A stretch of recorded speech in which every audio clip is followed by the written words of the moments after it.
မိခလာရဲ့ကျူလေးနင်းချက်လေးကိုစင်းမမောင်ဖြစ်ခေါ်ပါတယ်မိခလေးကမိခလေးကသူ့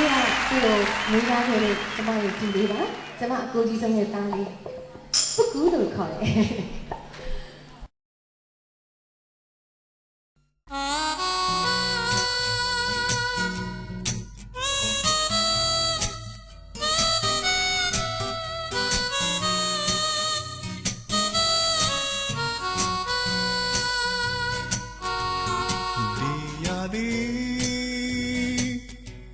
အပြောဆုံးချိန်တေးရဲ့ကြီးအင်းပြောင်းခြင်းလေးဒီနာစွာပြန်လဲတွေ့တဲ့တည်းရမီကိုရူညီ